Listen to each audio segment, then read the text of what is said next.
అండి అందరూ బాగున్నారా? సార్ చూడండి మీ పక్కన వాళ్ళు బాగున్నారు లేదో. సంతోషంగా ఒకసారి గట్టిగా దేవునికి స్తోత్రం చేద్దాం. దేవునికి స్తోత్రం, దేవునికి స్తోత్రం. నిద్రపోతున్నారు ఇంకా గట్టిగా చెప్దాం, దేవునికి స్తోత్రం. బాగా ఎలర్ట్ అయిపోయారు. దేవునికి స్తోత్రం. దేవుడి వాక్యాన్ని ధ్యానించుకుందాం. రోమీయులకు రాసిన పత్రిక 8వ అధ్యాయము. రోమీయులకు రాసిన పత్రిక 8వ అధ్యాయము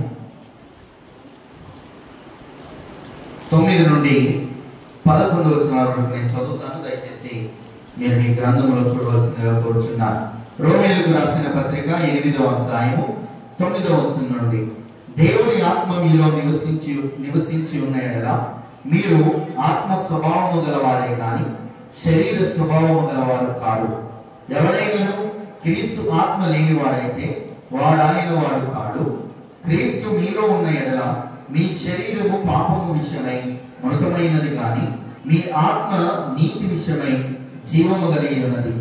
మృతులలో నుండి యేసును లేపిన వారి ఆత్మ మీలో నివసించిన యెడల మృతులలో నుండి క్రీస్తు యేసు లేపిన వాడు చావునకు లోనైన మీ శరీరములను కూడా మీలో నివసించుచున్న తన ఆత్మ ద్వారా జీవింపచేయును. దేవుడి పరిశుద్ధ వాక్యం ద్వారా మనతో మాట్లాడును గాక. చిన్న ప్రార్థన. ప్రభువా నీకు వందనాలు, స్తోత్రాలు. చదివిన లేఖన భాగంలో నుండి నీ వాక్యమును ధ్యానించుకోవచ్చుండగా నీ వాక్యం ద్వారా మాతో సూటిగా మాట్లాడండి. నిలబెట్టుకున్న నన్ను కూడా మీ సిలువ జాతకం చేసుకుని వాడుకునండి. వినువారును కూడా విని విడిచిపెట్టే వారు కాక దీని ప్రకారం జీవించగలిగే జీవితం నాకు కూడా వచ్చిన వారందరికీ దయచేయమని యేసుక్రీస్తు పరిశుద్ధ నామములో అడిగి పెడుతున్నాం తండ్రి, ఆమేన్. దేవుని ఆత్మ మీలో నివసించి ఉన్న యెడల మీరు ఆత్మ స్వభావము గలవారే కానీ శరీర స్వభావము గలవారు కాదు. దేవుని ఆత్మ మీలో నివసించి ఉన్న యెడల, దేవుడు ప్రతి క్రైస్తవుడికి ప్రతి క్రైస్తవురాలికి క్రీస్తులో వచ్చాక దేవుడు ఒక ప్రమోషన్ అనేది ఇచ్చాడు. ఏం ప్రమోషను అనంటే, మీరు ఆత్మ శరీరులే కానీ శరీర శరీరులు కాదు. ఆత్మ, దేవుని ఆత్మ ఆత్మ స్వభావము గలవారే కానీ శరీర స్వభావము గలవారు కాదు. What is the differentiation between this? ఏంటంటే there is a lot of differentiation between living according to the flesh and living according to the spirit of God. దేవుని ఆత్మను అనుసరించి జీవించే జీవితం వేరు, శరీరమును స్వభావమును అనుసరించి జీవించే జీవితం వేరు. రక్షణలోనికి వచ్చాక దేవుడు మనకి ఒక మెట్టు పైన నిలబడతాడు. ఆ మెట్టు ఏమో కాదు, ఆత్మ సంబంధులుగా మనము జీవించాలని. కానీ చాలా మంది క్రైస్తవులు నేటి దినాల్లో మెట్టు దిగడానికి ఇష్టపడుతున్నారు, కానీ ఇంకొక మెట్టు ఎక్కడానికి ఇష్టపడట్లేదు. అంతకంతకు వారి భక్తిలో, వారి విశ్వాసములో, వారికి కలిగి ఉన్న ఆత్మ సంబంధమైనటువంటి జ్ఞానంలో they are not growing up. వారు దేవునిలో ఇంకొక మెట్టు ఎక్కట్లేదు. వారి సీనియారిటీ పెరిగే కొద్ది, వారిలో భక్తి అనుభవం పెరిగే కొద్ది ఇంకా కిందకి ఇంకా కిందకి ఇంకా కిందకి శరీరానుసారమైన జీవితంలోనికి వారు వెళ్ళిపోతున్నారు. కానీ ఇక్కడ పౌలు అంటున్నాడు, మీరు కనుక దేవుని ఆత్మ మీలో నివసించి ఉన్నాడలా మీరు ఆత్మ స్వభావము గలవారే కానీ శరీర స్వభావము గలవారు కాదు. క్రీస్తు మీలో ఉన్నాడలా మీ శరీరము విషయమై మీ శరీరము పాపము విషయమై మృతమైనది కానీ మీ ఆత్మ దేని విషయమై జీవమైనదట? మీ ఆత్మ నీతి విషయమై సజీవమై ఉండాలి. క్రైస్తవులుగా మారాక, పరిశుద్ధాత్మని పొందుకున్నాక, పరిశుద్ధాత్మను పొందుకోవడం అంటే చాలా మంది పరిశుద్ధాత్మను పొందుకోవడం అదొక సపరేట్ డినామినేషన్ గా చూస్తూ ఉంటారు. పరిశుద్ధాత్మను పొందుకోవడం అంటే భాషలు మాట్లాడడం మాత్రమే కాదు. పరిశుద్ధాత్మని పొందుకోవడం అంటే గంతులు వేయడం మాత్రమే కాదు. పరిశుద్ధాత్మని పొందుకోవడం అంటే ప్రవచనాలు మాట్లాడడం మాత్రమే కాదు. పరిశుద్ధాత్మని పొందుకోవడం అంటే నీతి విషయమై జీవము కలిగిన వాడుగా ఉండడమే పరిశుద్ధాత్మను కలిగి ఉండడం అంటే. నీతి విషయమై చాలా మంది జీవము కలిగిన వాడుగా ఉండరు, కానీ భాషలు మాట్లాడతారు. నీతి విషయమై సజీవము కలిగిన వారుగా ఉండరు, కానీ ప్రవచనాలు మాట్లాడుతూ ఉంటారు. నీతి విషయమై జీవము కలిగిన వారుగా ఉండరు, కానీ చాలా దేవుని పరుగులెడతా ఉంటారు. అది దేవుని విషయమై దేవుడు ఆనందించేది కానీ కాదు. నా ఆత్మ లేనివాడు నావాడు కాదు అని దేవుని వాక్యం చెప్తుంది. అందుకే పై వచనాల్లో 5వ వచనంలో మనం చూసినట్లయితే శరీరానుసారులు శరీర విషయముల మీద మనసునుంతురు, ఆత్మానుసారులు ఆత్మ విషయముల మీద మనసునుంతురు. శరీరానుసారమైన మనస్సు మరణము, అలాగే ఆత్మానుసారమైన మనస్సు జీవమును సమాధానమునై ఉన్నది. శరీర సంబంధమైన శరీరానుసారులు శరీర విషయముల మీద మనసు ఉంచుతారు. అవును, ఎప్పుడు వాళ్ళని ఇలా అన్నారు, వారు అలా అన్నారు, వారు నన్ను దూషించారు, వారు నన్ను తోలనాడారు. శరీర సంబంధులు ఎప్పుడు శరీర విషయముల మీద ఆలోచన ఉంచుతారు. కానీ ఆత్మ సంబంధులు ఆత్మ విషయమై క్రీస్తునందు ప్రతి భారము వేసి నీ ముందున్న పరుగపు రంగములో ఓపికతో పరిగెత్తమన్నాడు. సులువుగా చిక్కులు పెట్టు ప్రతి పాపమును క్రీస్తు ఆయన వేసి మీ ముందున్న పరిగపు రంగములో విశ్వాసము అనేటువంటి రన్ పాత్లో we should run. కానీ ముందుకు పరిగెట్టం మాని వెనకకు పరిగెట్టం ప్రారంభించిన క్రైస్తవులారా, మీతోనే మాట్లాడుతున్నారు. మీరు శరీరానుసారులా ఆత్మానుసారులా? ఇక్కడ బైబిల్ చెప్తుంది శరీరానుసారులు ఎలా ఉంటారు, వారి వ్యక్తిత్వాలు ఎలా ఉంటాయి అనడానికి ఇక్కడ 3 విషయాలు చెప్పింది ఈ రోమియోలకు రాసిన పత్రిక. ఏంటి అనంటే చూడండి, అదే 8వ అధ్యాయము 8వ వచనం, కాగా 7వ వచనం, యాలయనగా శరీరానుసారమైన మనస్సు దేవునికి విరోధమై ఫస్టింగ్. శరీరానుసారమైన మనస్సు హాస్టైల్ టు గాడ్, వ్యతిరేక అంటే దేవుని పట్ల చురుకైన వ్యతిరేకత, విరోధము లేక ద్వేషము. దేవుని పట్ల చురుకైనటువంటి వ్యతిరేకత. శరీరానుసారులు ఊరుకునే దేవునికి వ్యతిరేకంగా నిలబడతారు. హాస్టైల్ టు గాడ్ అంటుంది బైబిల్. ఇంగ్లీష్ లో చూస్తే హాస్టైల్ టు గాడ్, వ్యతిరేకత, క్విక్ వ్యతిరేకత, ఊరుకునే within no time, within no second. అప్పటి వరకు ప్రార్థన చేస్తారు, అప్పటి వరకు పాట పాడతారు, అప్పటి వరకు దేవునిలో భక్తిగా ఉంటున్నట్టు ఉంటారు. But within no time వారు ఎలా అయిపోతారంటే దేవునికి వ్యతిరేకంగా. ఎందుకు అనంటే మీరు ఆత్మానుసారంగా జీవించలేకపోతున్నారు. శరీర స్వభావం కలిగిన వారై ఉండి శరీరేచ్ఛల మీద మనసును కలిగి ఉండి మీరు దేవునికి వ్యతిరేకతగా జీవించడానికి ఇష్టపడుతున్నారు. ఇది శరీరానుసారమైన మనసు. బైబిల్లో మనం చూస్తే కొన్ని క్యారెక్టర్లు కనబడతాయి. కొన్ని క్యారెక్టర్లు మనం చూస్తూ ఉంటాం. ఆ క్యారెక్టర్లు ఏమైతాయి అంటే దేవుని ద్వారా గొప్ప మేలును పొందుకుంటారు, దేవుని ద్వారా గొప్ప ఆశ్చర్య కార్యాలు పొందుకుంటారు, ఆయన చేసిన ఉపకారంలో అన్ని పొందుకుంటారు. చూడండి, 2వ దినవృత్తాంతముల గ్రంథము 32వ అధ్యాయము 25వ వచనంలో మనం చూసినట్లయితే 2వ దినవృత్తాంతముల గ్రంథము 32వ అధ్యాయము 25వ వచనం, అయితే హిజ్కియా మనస్సును గర్వించి తనకు చేయబడిన మేలునకు తగినట్లుగా ప్రవర్తింపనందున. అయితే హిజ్కియా తనకు ఏంటంటే మనస్సును గర్వించి తనకు చేయబడిన మేలుకు తగినట్టుగా ప్రవర్తించలేదు. హిజ్కియా గురించి మనందరికీ బాగా తెలుసు. మరణకరమైన రోగము తనకు సంభవించినప్పుడు దేని విషయమై గర్వించాడు? అయ్యో, దేవుని విషయమై గర్వించలేదు. క్యాన్సర్ వచ్చింది, మెడ మీద క్యాన్సర్ వచ్చింది హిజ్కియాకు. దేవుడు ఆ పుండును స్వస్థపరిచి 15 సంవత్సరాల ఆయుష్ని ఇచ్చాడు. బట్ చేసిన మేలునకు తగినట్లుగా ప్రవర్తించలేదు. హృదయమును గర్వించి. దేనికి గర్వం? దేనికి గర్వం? క్యాన్సర్ వచ్చిందనా? కాదు. లేదంటే ఏడ్చి దేవుడి దగ్గర పొందుకున్న స్వస్థతను బట్ట గర్వం? కాదు. దేవుడు గొప్ప మేలు చేశాడనా? లేదు. ఈ గర్వం ఏంటంటే చూడండి, 1 రాజుల గ్రంథము 20వ అధ్యాయము 13వ వచనం. ఇశ్రాయేలు రాజైన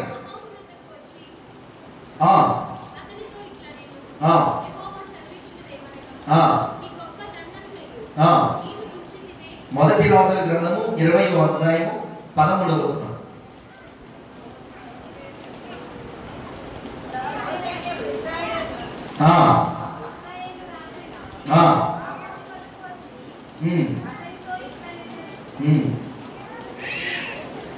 సెలవిచ్చినది ఏమనగా, సారీ రెండవ రాజులు అనుకుంటా, చూడండి 2వ రాజుల గ్రంథము. వారి లోపలికి రప్పించి తన నగరునందేమి సమస్త వస్తువులలో దేనిని మరుగు చేయక తన పదార్థములు గల కొట్టును, వెండి బంగారములను, గంధక వర్గములను, పరిమళ తైలమును, ఆయుధశాలను, తన పదార్థములో ఉన్న సమస్తమును వారికి చూపించారు. హిజ్కియా దూతలు వచ్చినప్పుడు, తన శత్రువు బబులోను రాజు యొక్క కుమారుడు వచ్చినప్పుడు, శత్రువు తన రాజ్యంలోనికి వచ్చినప్పుడు ఏం చేయాలి? జాగ్రత్తగా ఉండాలి. హృదయమున గర్వించి దేవుడు తనకు చేసిన మేలుకు తగినట్లుగా ప్రవర్తింపగా ఇంట్లో ఉన్న గుడ్డంతా ఏం చేశాడు తెలుసా? శత్రువుకు మొత్తం చూపించాడు.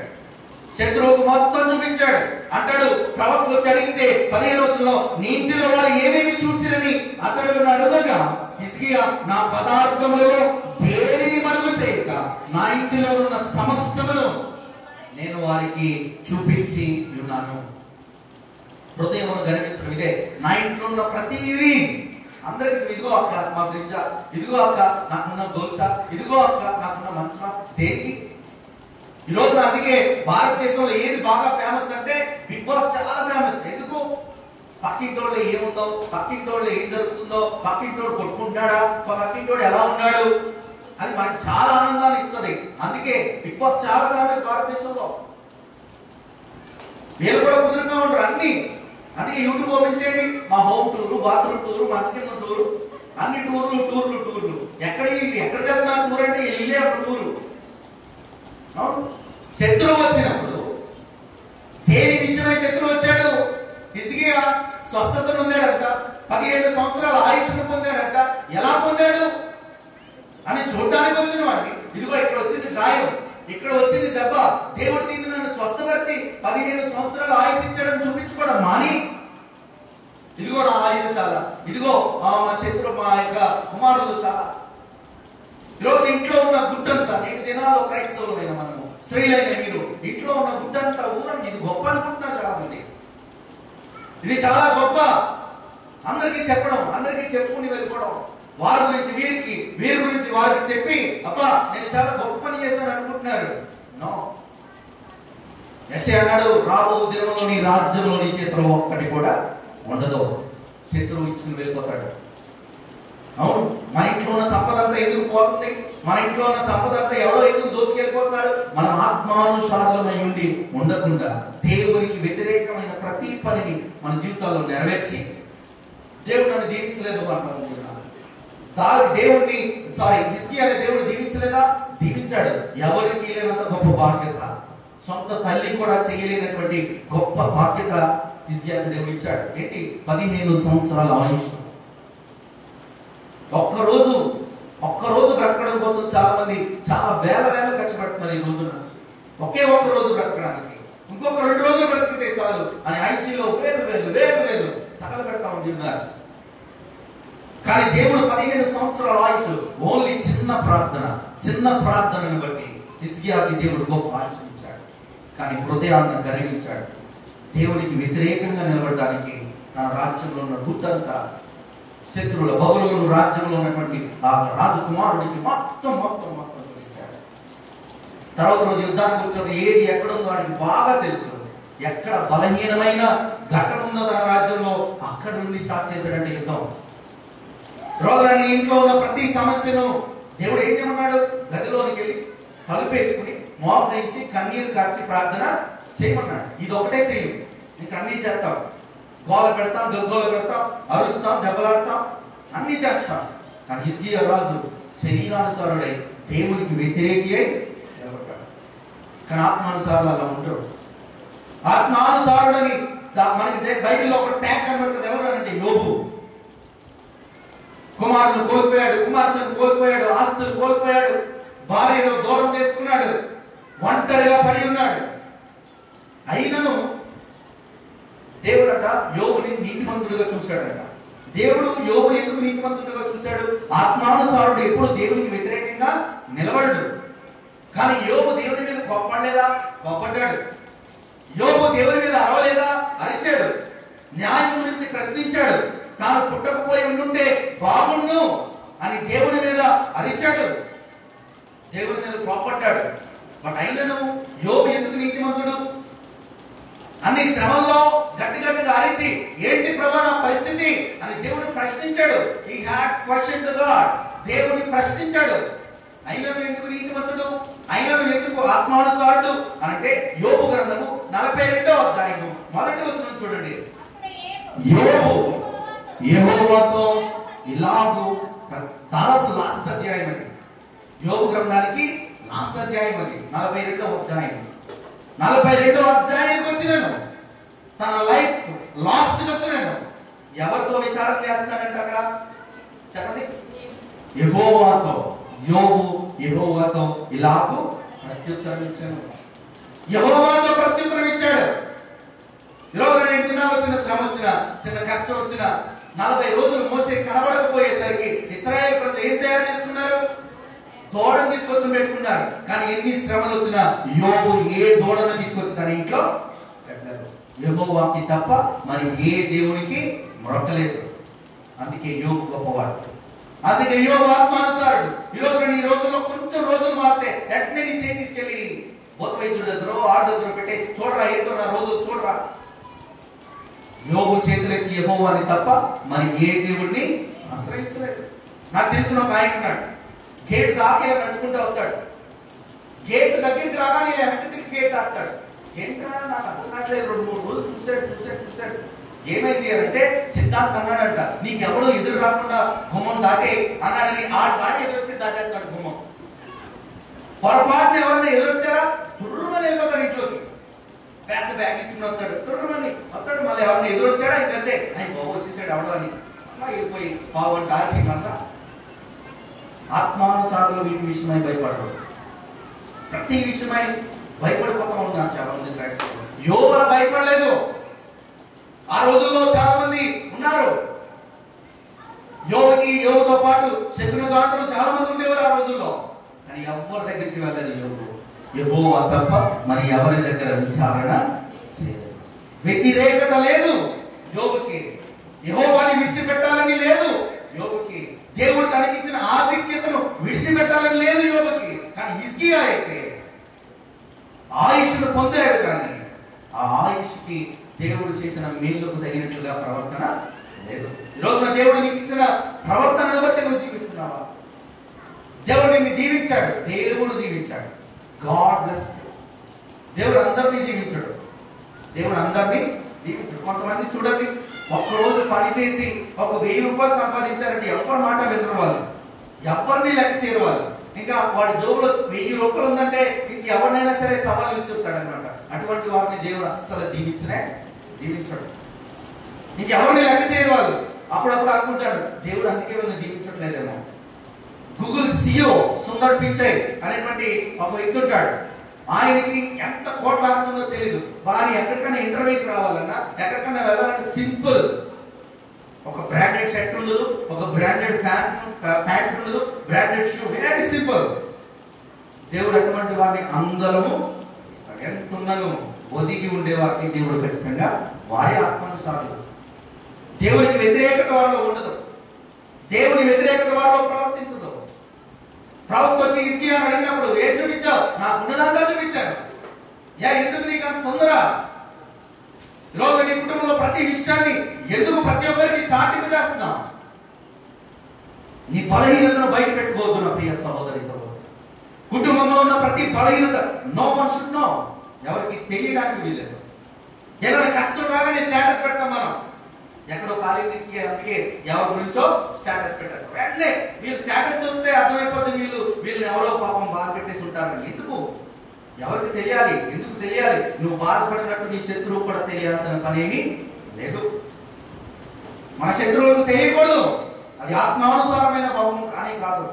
యోబు ఎన్ని ఆపదలు వచ్చినా, తన స్నేహితులు 4 వచ్చినా 3 వచ్చినా, ఏ రోజు నా ఇంట్లో బలహీనత ఉందని చెప్పలా. నాకు సహాయం చేయడానికి చేతులు చాప అడగలేదు. 42వ అధ్యాయం అంటాడు, యెహోవాకు ఇలాగు ప్రత్యుత్తరించాడు. యెహోవాతోనే సంభాషిస్తున్నాడు. దేవునిలోనే నిలిచి దేవుని అడుగుతూ ఉండి ఉన్నాడు. కానీ నేటి దినాల్లో క్రైస్తవులైన మనం ప్రారంభించిన మనం అదే వాటిలో కొనసాగుతున్నామంటే దేవుడు మనల్ని ఒక స్టెప్ ఎక్కించాడు, మనం మళ్ళా డౌన్ అవడానికి లేదు. ఆ స్టెప్ లో నిలబడాలి. పైకి ఎక్కకపోయినా పర్వాలేదు, కానీ దాని నుండి మనం జారిపోవడానికి వీలు లేదు. పడిపోయిన వారని మనం ఉండదు. హిజ్కియా ఎక్కాడు, ఒక గొప్ప మేలును దేవుడు చేత చూశాడు, కానీ ఆ మేలుకు తగినట్టుగా ప్రవర్తించలేకపోయాడు. నా ప్రియ సహోదరి, నా ప్రియ సహోదరుడు, నువ్వు ఆత్మానుసారుడు అయితే దేవునికి వ్యతిరేకంగా నిలబడవు.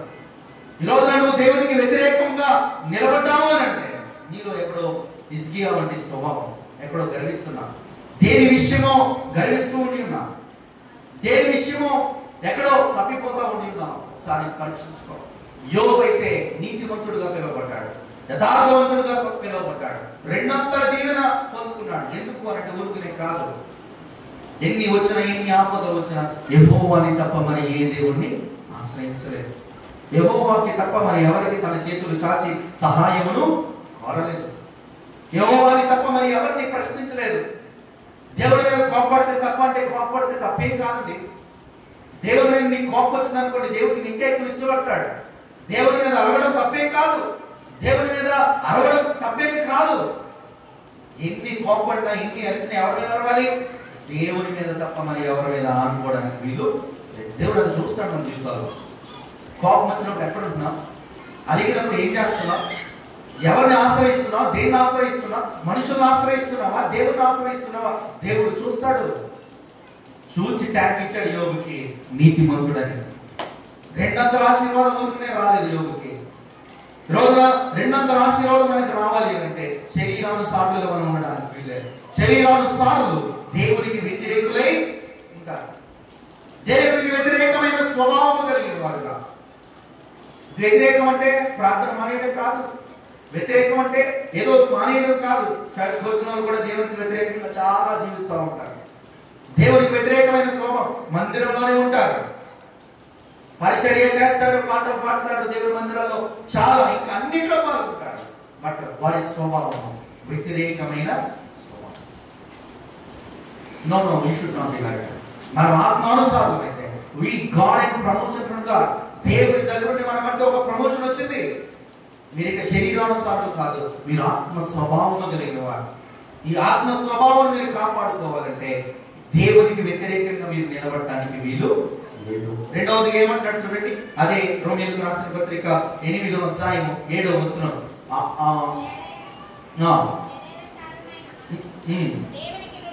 దేవునికి విరోధమై ఉన్నది, అది దేవుని ధర్మశాస్త్రమునకు లోబడదు ఏ మాత్రమును. రెండవది, దేవుని ధర్మశాస్త్రమునకు లోబడదు, అది ఎంత మాత్రమును లోబడదు. అసలు లోబడటం అంటే ఏంటి? ధర్మశాస్త్రమునకు లోబడటం అంటే ఏంటి? ఈరోజు లోబడదు అంటానికి మనం తెలుసుకోవాలంటే అసలు లోబడటం అంటే ఏంటి? దేవుడి వాక్యం చెప్తుంది. విలాప వాక్యములు 3వ అధ్యాయము 27వ వచనంలో, యవన కాలమున దేవుని కాడి మోయుట నరునికి మేలు. ఏ కాడిని? యవన కాలమున దేవుని కాడి మోయుట నరునికి మేలు. కానీ యవన కాలంలో యవనస్తులు దేవుని కాడి మోస్తున్నారా?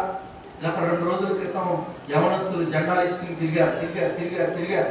ఎంత తిరిగారో వాళ్ళకే తెలియదు. యవన కాలమున నరుడు దేవుని కాడి మోయిట నరునికి మేలు. ఆ రోజున యవనస్తులు ఎంత అంటే చాలా చాలా చాలా. రోజు మీ పిల్లలు కూడా అందులో ఉంటే యూ షుడ్ ఫీల్ షై. దేనికి? దేవుని కాడి మోయంగా అంటానికి మీరు ప్రోత్సహించరు, కానీ అలాంటి వాటికి చక్కగా వదిలేస్తున్నారు మీరు. అవునా? అలాంటి వాటికి మీరు ఏమన్నారు? కానీ చర్చలో కొంచెం అలా పెట్టారు, ఏంటో నువ్వు చర్చలో నిలబడతావు, నువ్వు కూర్చోం వల్ల. దేనికి? నరుడు దేవుని కాడి మోయట మేలు, కానీ దేవుని కాడి తప్ప అన్నీ మోస్తున్నా. ఒక ఎవరు నుండి అలాగే తిరిగి ఆటోలు గుద్దుకుని అక్కడికక్కడ చనిపోయాడు. ఎవరు తీశారు ఆ ప్రాణాన్ని? ఎవరు తీసుకోమన్నారు ప్రాణాన్ని? తల్లిదండ్రులకు ఎంత శోభ. వారి మీద ఎన్నో ఆశలు పెట్టుకున్న తల్లిదండ్రులు ఏమవ్వాలి? రోజున నరుడు దేవుని కాడి. ఏ కాడి? పాటల కాడి కాదు, లేదంటే పరిచర్య కాడి కాదు. ఆదివారం వచ్చేసి బైబిల్ మోసుకుని వచ్చేసి అబ్బా నేను వచ్చేసాను దేవుని కాడి. నో, గ్రంథము 39వ అధ్యాయము 7వ వచనం చూడండి. దేవుని కాడి అంటే ఏంటో అక్కడ మనకి క్లియర్ గా కనబడుతుంది.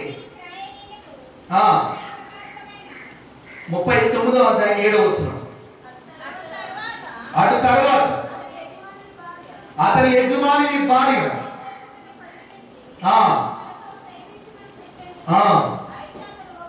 అయితే అతడు ఒప్పగా, నా యజమానుడు తనకు కలిగినదంతయు నా చేతికి అప్పగించను కదా, నా వశము తన ఇంటిలో ఏది ఉన్నదో అతడు ఎరుగడు, ఈ ఇంటిలో నాకంటే పైవాడు ఎవ్వడును లేడు, నాకు మించిన అధికారి ఇంట్లో ఎవడు లేడు, కానీ నీ మీద నాకు అధికారం లేనే. దేవుని కాడి, నరుడు దేవుని కాడి మోయిట మేలు. ఏంటి కాడి? పరిశుద్ధమనే కాడి, ఆశా నిగ్రహం అనే కాడి, సెల్ఫ్ కంట్రోల్ అనే కాడి, నెట్టినల్ల యవనస్తులకు లేని కాడి, పరిశుద్ధం అనే కాడి మోయలేకపోతున్నారు. అన్నిటికంటే కష్టమైనది పరిశుద్ధంగా జీవించడం. ధర్మశాస్త్రములకు లోబడడం అంటే ఇదే. యోసేపు లోబడ్డాడు. ఎలా లోబడ్డాడు? పాపము చేయాలని ప్రేరేపణ వచ్చినప్పుడు పాపమునకు లోబడకుండా ధర్మశాస్త్రమునకు లోబడ్డాడు. అదే దేవుని కాడి మోయడం అంటే. యవన కాలమునందు నువ్వు దేవుని కాడి మోయాలి. ఆ కాడి ఏంటిది? పరిశుద్ధత అనే కాడి. క్రీస్తు 33.5 సంవత్సరాలు ఈ భూమి మీద బ్రతికి దేవుని కాడి మోసాడు. ఆ కాడే పరిశుద్ధం అనే కాడి. రోజున పరిశుద్ధం అనే కాడిని మోయలేకపోతున్నారు. 10వ వచనంలో అంటాడు ఏంటంట, దినదినము ఆమె యోసేపుతో మాట్లాడుచుండేది, కానీ అతడు ఆమెతో శయనించుటకైనను ఆమెతో నుండుటకైనను ఆమె మాట వినువాడు కానే కాదు. He said no, that is no. కానీ మన భారతదేశంలో వద్దు అని అంటేనంట ఇవ్వు అని అర్థం అంట. అవును, టీ తాగుతారా అంటే వద్దు వద్దు వద్దు అంటారు. 4వసారి తాగండి అని అంటే శాస్త్రం కూడా వదలడు. అలాగే అనుకుని అమెరికా వెళ్ళాడంటే కుర్రాడు. అలాగే కాఫీ ఇచ్చుకుని వచ్చిందంట ఆమె. ఇస్తే నాకు వద్దు అన్నాడంట. ఆ వద్దా అని వెళ్ళిపోయింది ఆమె. ఇదేంటి మా భారతదేశంలో అయితే తాగు అని అంటారు. ఈవిడేంటి వద్దు అని తీసుకుని అమెరికాలో ఒకసారి సేమ్. ఇప్పుడు మనం నో అంటే అది నోయే, కానీ మన భారతదేశంలో నో అంటే కావాలని. కానీ యోసేపు జీవితంలో నో అంటే నోయే, అట్లా కావాలని కాదు. ఇదే దేవుని కాడు. ఇఫ్ యు సే నో, ప్రభా ఇంకెన్నడూ వాడు వైపు తిరగను అని అన్నావా, ఇంక వెళ్ళకూడదు. మళ్ళా పదే వెళ్తున్నావు. పాపం నిన్ను పదే అడుగుతుంది. ఆమె అడిగింది దినదినము. ఎక్కడ వెళ్తే అక్కడ వెనక్కి వచ్చి తనని చాలా శోధించింది పాపం. కానీ దేవుని కాడి మోసే యవనస్తుడు, ధర్మశాస్త్రములకు లోబడే యవనస్తుడు, ఆత్మానుసారమైన యవనస్తుడు, ఈ సెడ్ నో, నాకు అవసరం లేదు. ఇదే దేవుని కాడి, ఇదే దేవునికి లోబడడం అంటే. ఇంకా ఏం చేశాడంటే 12వ వచనంలో మనం చూస్తే, అప్పుడు ఆమె అతని వస్త్రములు పట్టుకొని అతనితో శయనింపమని చెప్పగా అతడు తన వస్త్రములు ఆమె చేతిలో ఏంటంట విడిచిపెట్టి తప్పించుకుని పరిగెట్టుకుని పారిపోయాడు.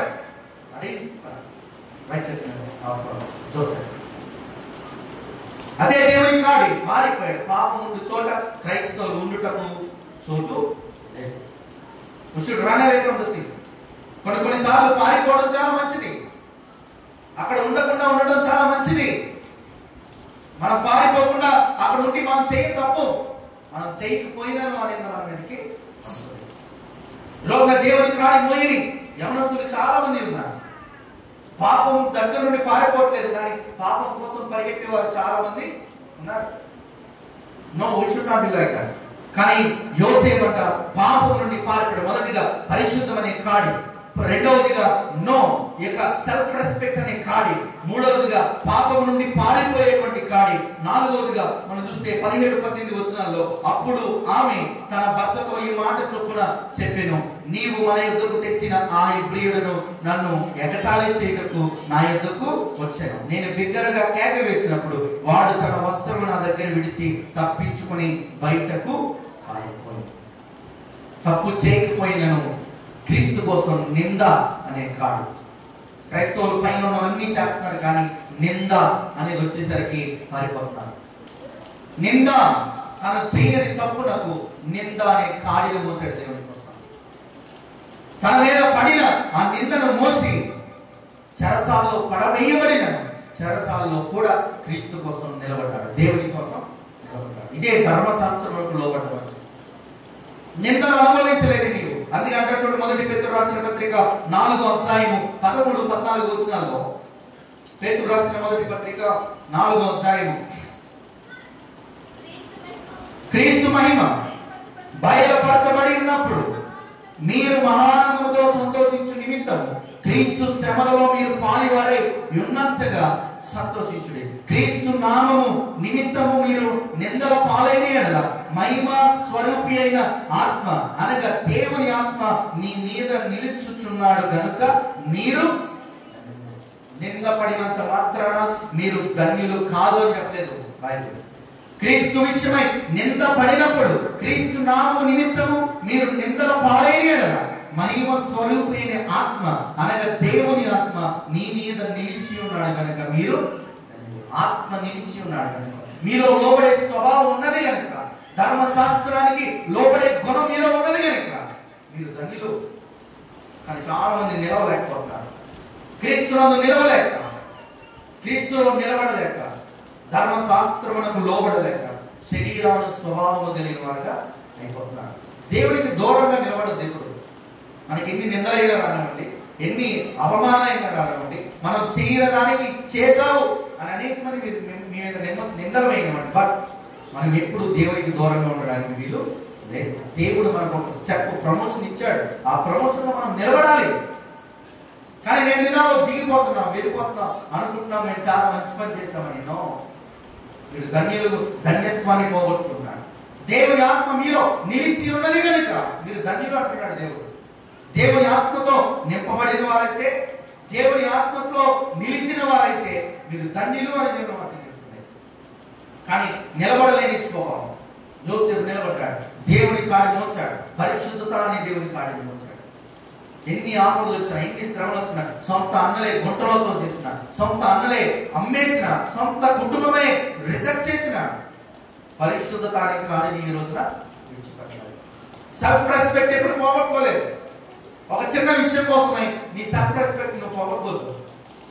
మనిషికి ఏమున్నా లేకపోయినా పర్లేదు, కానీ సెల్ఫ్ రెస్పెక్ట్ అనేది ఖచ్చితంగా ఉండాలి. మీ యొక్క స్వభావం అనేది ఒక దానికి స్టిక్ అయి ఉండాలి.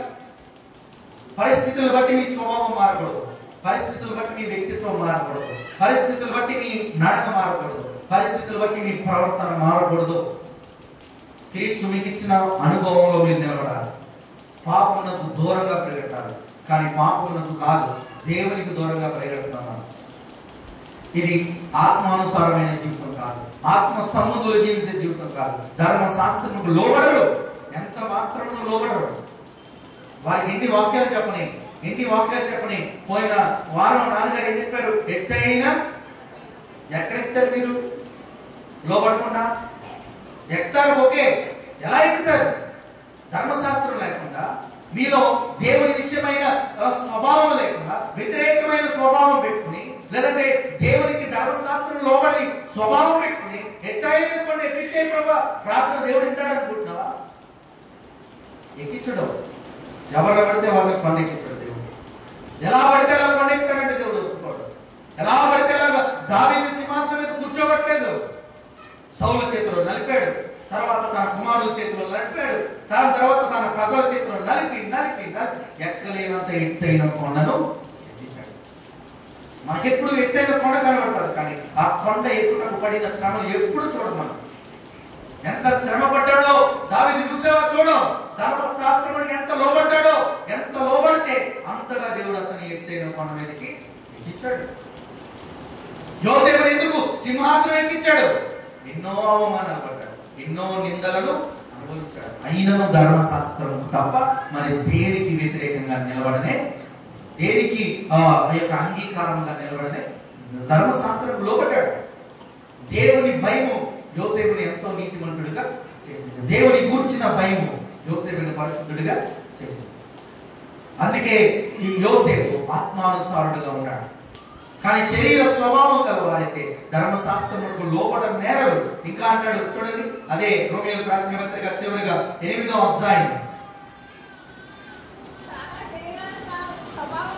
కాగా శరీర స్వభావం గలవారు దేవునిని సంతోషపరచ. శరీర స్వభావం గలవారు ఎన్ని చేసినా దానివల్ల దేవునికి సంతోషం కలగదు. శరీర స్వభావం గలవారంటే బైబిల్లోకి ఇద్దరు దంపతులు కనబడతారు. అపోస్తుల కార్యాలు 2వ అధ్యాయంలో చూస్తే అప్పుడేనంట సంఘము కట్టబడుట ప్రారంభం అవుతుంది. అపోస్తుల కార్యాలు 3వ అధ్యాయానికి వచ్చేసరికి సంఘం ద్వారా దేవుడు తన కార్యాలు చేయడం మనం చూస్తాం. 3వ అధ్యాయానికి 4వ అధ్యాయానికి చూస్తే జరిగిన కార్యాలను బట్టి దేవుని నామము మహిమ తెచ్చుకోవడం ప్రారంభమవుతారు. ఈ 4వ అధ్యాయంలోనే రక్షణ పొందిన క్రైస్తవులందరూ వారికి ఉన్న ఆస్తులన్నింటినీ అమ్మేసి తీసుకొచ్చి అపోస్తుల పాదాల దగ్గర పెడితే వారు లేని వారికి పంచిపెట్టి ఆ రోజుల్లో ఎవ్వరికి కొరత అనేది లేకుండా చూసుకున్నారు. అలా ఆస్తంతటిని అమ్మి తీసుకొచ్చిన వారికి ఆ రోజుల్లో స్పెషల్ చైర్ ఉండేదంట. స్పెషల్ గా అన్ని వారిని స్పెషల్ గా చూసేవారంట. చూస్తే ఈ లోపల ఇద్దరు దంపతులు అనుకున్నారంట, ఆ చూడు ఎంత పేరు పొందుకున్నారు, ఆ చూడు ఎంత ఘనత పొందుకున్నారు, వాళ్ళు చూడు అపోస్తులను ఎంత గౌరవిస్తున్నారు. ఎందుకు గౌరవిస్తున్నారు? వారికున్న ఆస్తంతా అమ్మేసి ఇచ్చారని చెప్పి వాళ్ళు గౌరవిస్తున్నారు. మనం కూడా అలాగే చేద్దాం అని ఆస్తంతా అమ్మేశారంట. అమ్మేసిన వాళ్ళు తీసుకొచ్చి అపోస్తుల పాదాల దగ్గర పెట్టలేదు. సగం వారి దగ్గర ఉంచుకుని కొంచెం వారి దగ్గర పెట్టి అపోస్తుల దగ్గర పెట్టి, అయ్యా మేము అమ్మితే వచ్చింది ఇదే. శరీరానుసారులు వారు ఎంత చేసినను వారు దేవుణ్ణి సంతోష పెట్టనేరరు అనడానికి ఇది ఒక బెస్ట్ ఎగ్జాంపుల్. ఎందుకంటే వీరు ఏమనుకున్నారంటే పైకి మేము చాలా భక్తిగా కనబడాలి, ప్రదర్శించుకోవాలి అనుకున్నారు. చాలా చాలా ఘనత పొందుకోవాలి. దేవుడి విషయమై దేవుడి మందిరంలో నేనే భక్తిపరుడిని, నేనే పరిశుద్ధుడిని, నేనే త్యాగం చేశాను, నా కుటుంబమే త్యాగం చేసింది అని అనిపించుకోవడానికి వీరికున్న చిన్న కుయుక్తి వారిని నశించిపోయేటట్టుగా చేసింది. అసలు తేకపోయినా బాగుండేదేమో, ఆ దేవుడి దగ్గరికి తీసుకురాకపోయినా బాగుండేదేమో, కానీ తీసుకొచ్చి దురాశతో కొంచెం దాచుకుని, అప్పటికి పేతురు అడిగాడు, భర్తను అడిగాడు, భార్యను కూడా అడిగాడు. భార్యాభర్తలు అసలైన విషయాలు ఐక్యత కలిగి ఉంటారు, కానీ ఇలాంటి మోసం చేసే విషయాలు మాత్రం చాలా అసలు కలిసిపోతారంటే ఇంకా ఐస్కంతా లేదు. గుట్టప్పుడు జుట్టు ఇచ్చుకుని దెబ్బలాడేసుకుంటారు. కానీ దేవుడికి వ్యతిరేకంగా నిలబడేటప్పుడు మాత్రం చాలా ఐక్యతగా, ఇక్కడ వీళ్ళ ఐక్యత ఉన్నారు. ఈ ఐక్యత మంచిదంటారా? వీళ్ళ ప్రాణాలు తీసుకునేడానికి తీసుకెళ్తుంది ఈ ఐక్యత. ఈ ఐక్యత సరైన ఐక్యత కాదు. కనీసం ఈ యొక్క భార్య సఫేరా అన్న చెప్పుంటే ఆమె అన్న ఎక్కడ వచ్చింది? దీని వల్ల దేవుడు సంతోషపడ్డా? నీ పరిచయం బట్టి దేవుడు సంతోషపడుతున్నాడా? నీ పాటను బట్టి దేవుడు సంతోషపడుతున్నాడా? నీవు ఆరాధనకు రావడం బట్టి దేవుడు సంతోషపరచబడుతున్నాడా? లేదు. ఈ అననీయ సఫేరా చేసిన పొరపాటే మనం కూడా చేస్తున్నాం. రోజున ఈ అననీయ సఫేరా చేసినటువంటి ఆ యొక్క దుర్మార్గపు పని మనం కూడా చేస్తున్నాం. వాళ్ళ దగ్గర ఉంచుకోవడం తప్పేం కాదండి. వారు అమ్మిన ఆస్తి సగం వారి దగ్గర ఉంచుకుని సగం దేవునికి ఇవ్వడం తప్పు కాదు. కానీ ఏది తప్పు అంటే ఇది రహస్యంగా ఉంచి దేవుడిని మోసం చేయాలనుకున్నారు. చూడండి, అదే వాళ్ళు చేసిన మిస్టేక్. నీ జీవితంలో రహస్యమైనవన్నింటినీ దాచి చర్చిలో మాత్రం పరిశుద్ధంగా బ్రతుకుతున్నావు చూడు, ఇది దేవుడికి నచ్చదు, ఇది దేవుని మహిమపరచదు, ఇది దేవునికి ఇష్టమైన స్వభావం కాదు. మన యొక్క జీవితం యొక్క దేవుని యొక్క నీతిని, యథార్థతను, పరిశుద్ధతను మనం దేవునికి లోకానికి ప్రత్యుత్తరపరిచే వారుగా ఉండాలి. కానీ అననీయ సఫేరా మేము ఏదో మంచి చేస్తున్నాం అని పేరు పొందుకోవాలనుకున్నారు, కానీ వాస్తవానికి వీరు చేసిన మంచి దేవునికి నచ్చలేదు. అందుకే అక్కడ చూడండి, అపోస్తుల కార్యాలు 5వ అధ్యాయంలో మనం చూస్తే వాళ్ళ యొక్క సంభాషణ మనకు కనబడుతుంది. అక్కడ 5వ అధ్యాయం 3వ వచనం, అప్పుడు పేతురు, అననీయ, నీ భూమి వెలలో కొంత దాచుకుని పరిశుద్ధాత్మను మోసపుచ్చుటకు సాతాను ఎందుకు నీ హృదయమును ఎందుకు ప్రేరేపించింది? సాతాను దాచుకుంటే ఓకే, కానీ దేవుడు ఎందుకు మోసపరుస్తున్నాడు? నీ జీవితంలో తప్పులు పాపాలు ఉంటుంది ఓకే, కానీ అవి ఎందుకు కప్పుపుచ్చుకున్నావు దేవుని దగ్గర? నీలో అతిక్రమాలు ఉన్నాయి ఓకే, అవన్నీ ఎందుకు కప్పిపుచ్చుకున్నావు? కప్పిపుచ్చుకోవద్దు, దేవుని మోసపరచొద్దు. దేవుని పరిశుద్ధాత్మని నువ్వు ఎప్పుడు మోసపరచొద్దు. అది నీ వద్దనున్నప్పుడు నీదే కదా, అమ్మిన పిమ్మట అది నీ వశమై ఉండలేదా? ఎందుకు ఈ సంగతి నీ హృదయంలో ఉద్దేశించుకుంటున్నావు? అది నీ దగ్గర ఉన్నప్పుడు నీదే కదా. నేటి దినాల్లో మన జీవితాల్లో మనం కూడా చాలా భయభక్తులు కలిగిన వారు ఉంటారు. అననీయ సఫీరా వారి జీవితాల్లో దేవుని మోసం చేయడానికి ముందుకు వచ్చారు. ఏదో దేవుడికి మేలు చేస్తున్నాం, దేవుడికి సంతోషపరుస్తున్నాం అని అనుకుంటున్నారు. ఇది పై పైన సంతోషపడుతున్నారు. మీరు మీ అంతరంగంలో యందు దేవునికి చోటు లేక ఉండి ఉన్నది. దయచేసి ఆలోచించండి. ఆత్మానుసారులు దేవునికి వ్యతిరేకంగా ఉండరు. ఆత్మానుసారులు ధర్మశాస్త్రమునకు లోబడకుండా ఉండరు. ఆత్మానుసారులు ఏమి చేసినను దేవుని మహిమపరిచిన రీతిగా కానీ శరీరానుసారులు అంట ఎప్పుడు ప్రతి విషయంలో ఇస్గియవరే హృదయాన్ని గర్వించి దేవుడు చేసిన మేలుకు తగిన జీవితాన్ని వారు జీవించుకున్నారు. యోగు మాత్రం యథార్థత కలిగి ఎన్ని వచ్చిన యెహోవాకి తప్ప మరి ఏ దేవునికి ప్రార్థన చేయలేదు. ధర్మశాస్త్రమునకు లోబడడం అంటే యోసేపు దేవుని కాడి మోసాడు. పరిశుద్ధత అనే కాడి, యథార్థత అనే కాడి, నింద అనే కాడి దేవుడి కోసం మోసి ఆయన ఆత్మానుసారుడుగా ఆయన ఈ భూమి మీద జీవించాడు. ఈరోజు మనం ఆత్మానుసారులుగా బ్రతుకుతున్నామా? శరీర స్వభావము కలిగిన వారుగా బ్రతుకుతున్నామా? క్రైస్తవులమైన మనం ఎంతో సీనియర్లమైన ఉండొచ్చు, కానీ మన జీవితంలో ఆత్మానుసారమైన అనుభవాలు మనలో ఉండాలి. ఎన్ని ఆపదలు వచ్చినా దేవుని పక్షాన నిలబడే వరంగా మనం ఉండాలి. ఎన్ని కష్టాలు వచ్చినా ధర్మశాస్త్రములతో నేను లోబడుతున్నానా లేదా అనేటువంటి ఆలోచన కలిగి ఉండాలి. చిన్నది చేసినా పెద్దది చేసినా అది దేవునిని సంతోషపరుస్తుందా లేదా అనేది మనము ప్రతి చిన్న విషయంలో దేవునిని మహిమపరిచే సంగతులుగా మన జీవితాలు ఉండాలి. అట్టి వాక్యానుసారమైన జీవితం దేవుడు మనందరికీ అనుగ్రహించును గాక. ఆమేన్. తలలో వచ్చినట్లయితే ప్రార్థన చేసుకుందాం. మహాగరుడ మహోన్నతుడని ఘనమైన శ్రేష్టమైన పరిశుద్ధ నామమునికి వందనాలు. ఆత్మానుసారమైన జీవితాన్ని మాకందరికీ దయచేయండి. కానీ శరీరానుసారులైతే దేవునికి వ్యతిరేకంగాను ధర్మశాస్త్రములకు లోబడని వారుగాను ఏమి చేసినను దేవుడిని సంతోష పెట్టని వారంగా మేము ఉన్నాం. అట్టి రీతిలో మేము ఉండడానికి వీలేదు. దేవుని ఆత్మ కలిగిన వారుగా మీరు ఉన్నారు కనుక మీరు దేవుని దాసులుగా మీరు ఉండమని దేవుడు వాక్యం చెప్తుంది. అట్టి వాక్యానుసారమైన జీవితం మొదటిగా నాకు కూడి వచ్చిన వారందరికీ దయచేయండి. యేసుక్రీస్తు పరిశుద్ధ నామములో అడిగి వేడుకుని పొందుకొనుచున్నాము తండ్రి. ఆమేన్.